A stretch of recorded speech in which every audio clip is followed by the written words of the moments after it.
Hi, everybody. It's Pastor Dave in the My Daily Church podcast. Here's a question for you as we head into Christmas week. What are we celebrating? Not intellectually, what do we celebrate at Christmas, but what are we actually celebrating? What are we actively celebrating?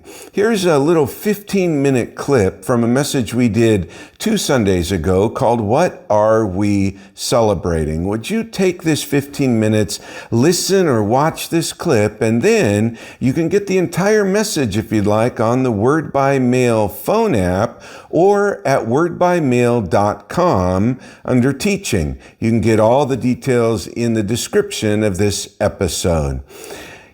It's a good idea to take a minute and say, what are we celebrating as we head to Christmas? God bless you.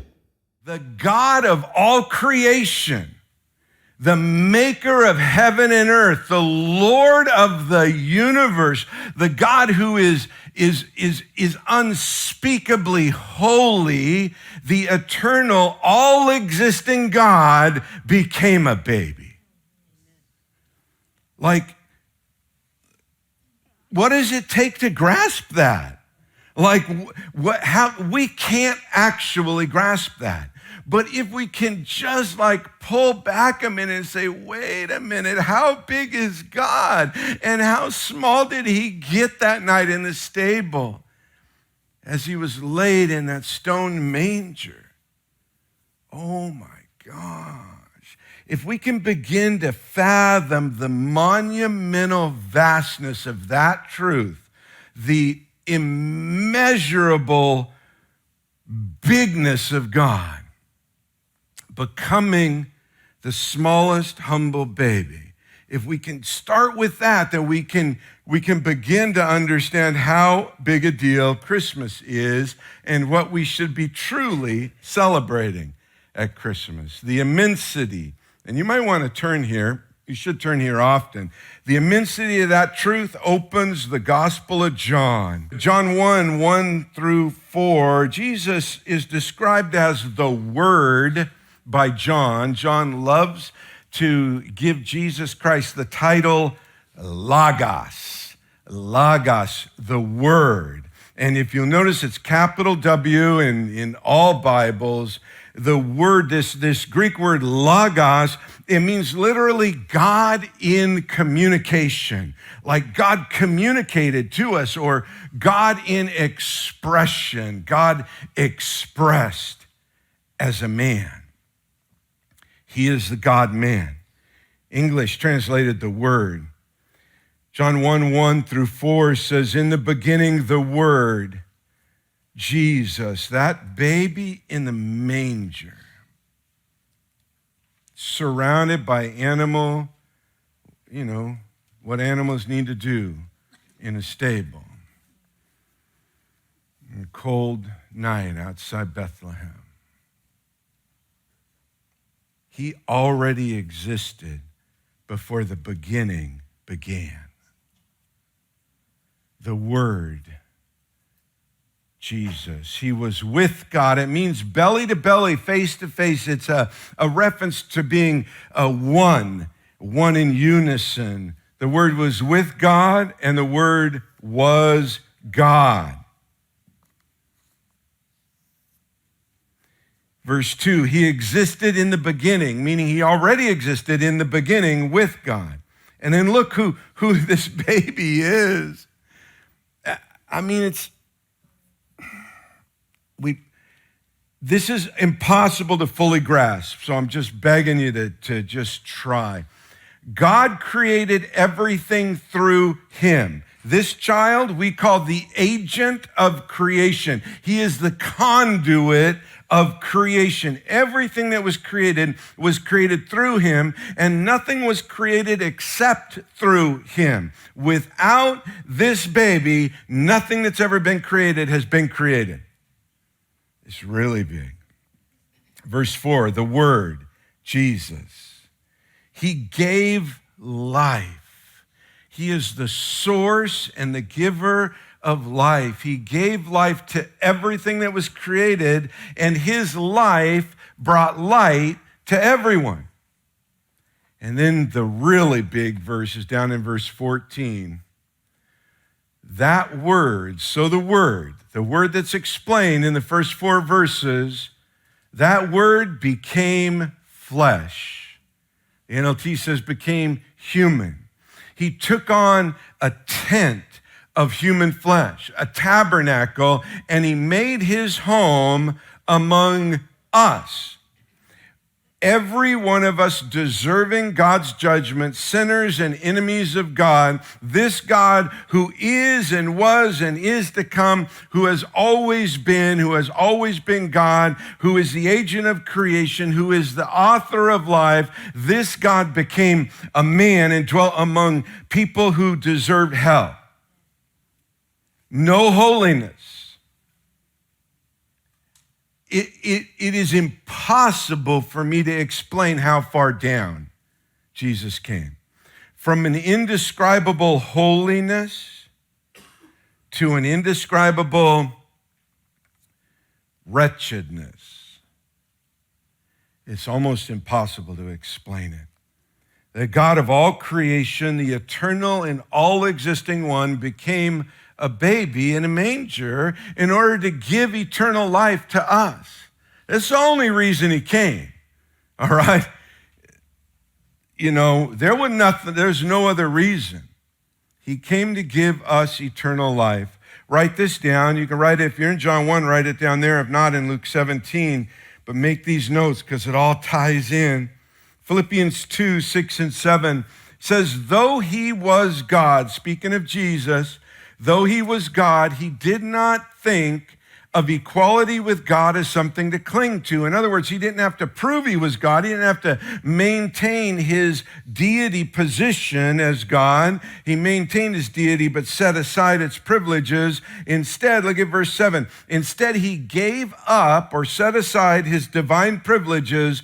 He took the humble position of a slave, from Lord of the universe to the lowest slave, and was born as a human being.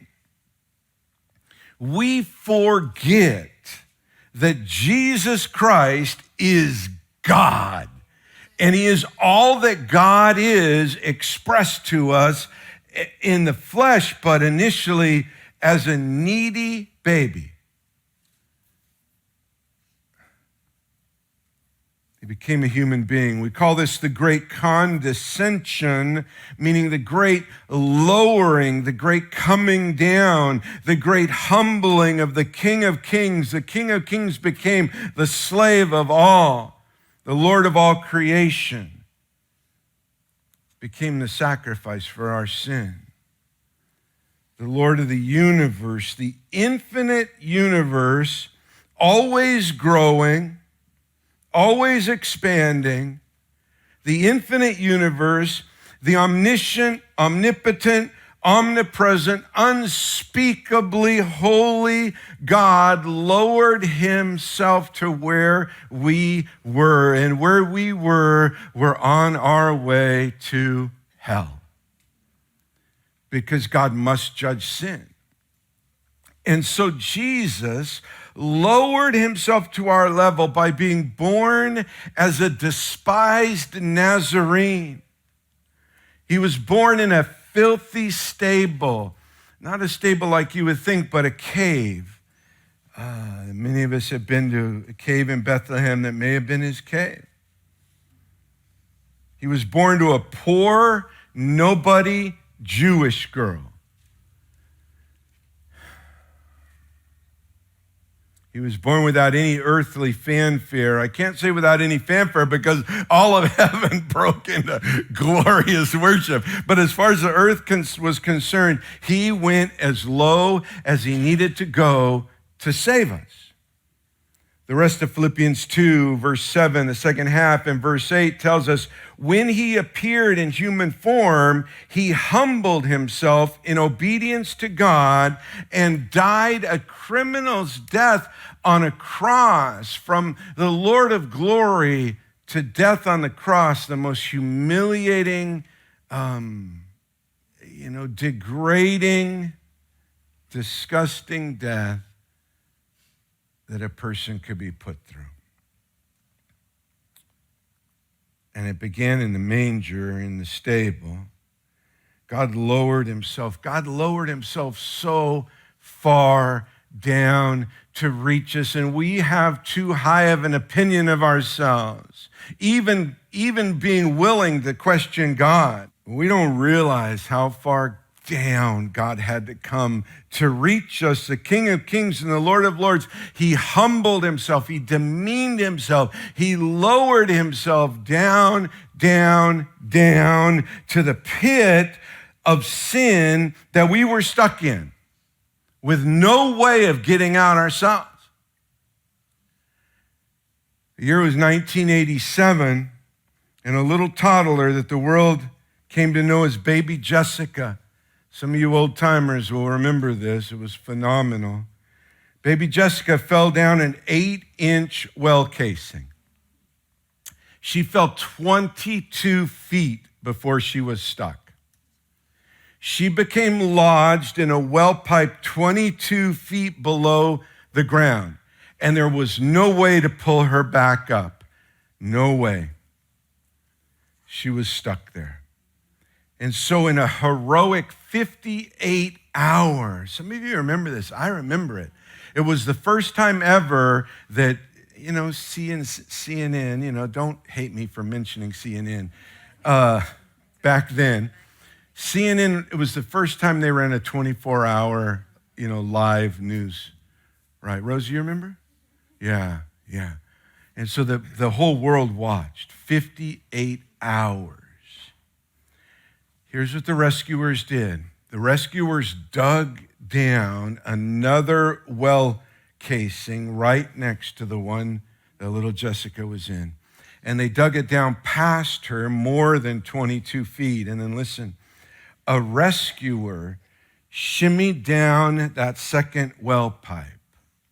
And when he got underneath Jessica, he had to dig by hand over to her well pipe and break through the pipe that she was stuck in underneath her. All of this 25 feet underground.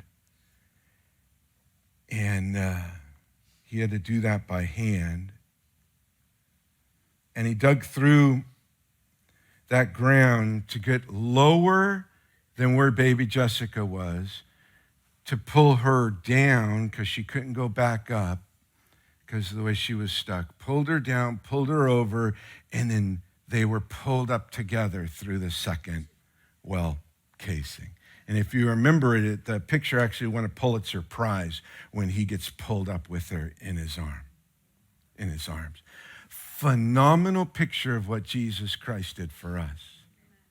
Jesus gave his own life to come down this hole that we're stuck in and to get lower than us, to die a criminal's death, so that he could pull us out of the pit of sin that we're in and rescue us and give us life. Oh my gosh. That's what we celebrate. That's what we celebrate, is that the Lord of glory shimmied down a well hole and dug through the miry ground to reach us because we weren't going anywhere. We were going to die. And he pulled us out and he pulled us up to life.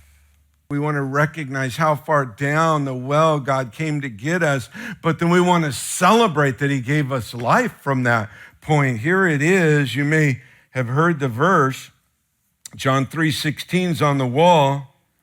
For this is how God loved the world. Thank you, NLT, for an awesome translation.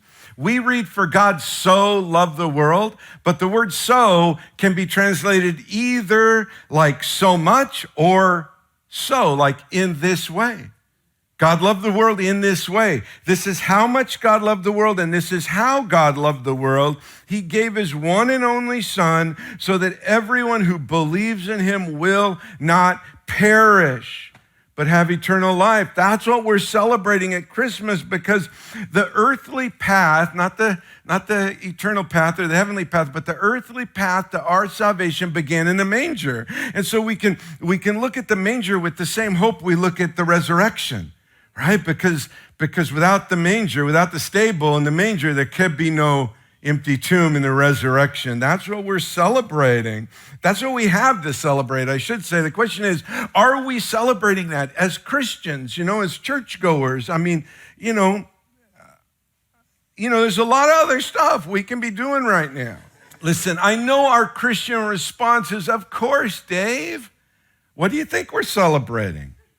Well, of course we're celebrating Jesus, but isn't it good to take stock? Isn't it good to be challenged and say, wait a minute, let's actually look at what we're doing.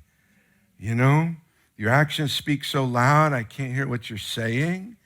Look at what we're doing, and we have to ask ourselves in our current situation with our current stuff, and we all got stuff, in our current situation, our current focus, our current mindset, are we celebrating what God did for us that began in the stable in the manger? Thanks for listening to that outtake, and thanks for being part of the My Daily Church podcast. You can get all the information you need at mydailychurch.com, and be sure and download the Wordbymail phone app. Thanks for being part of the family. God bless your Christmas with a Christ-centered, Christ-filled, joy-filled Christmas time. Bye-bye.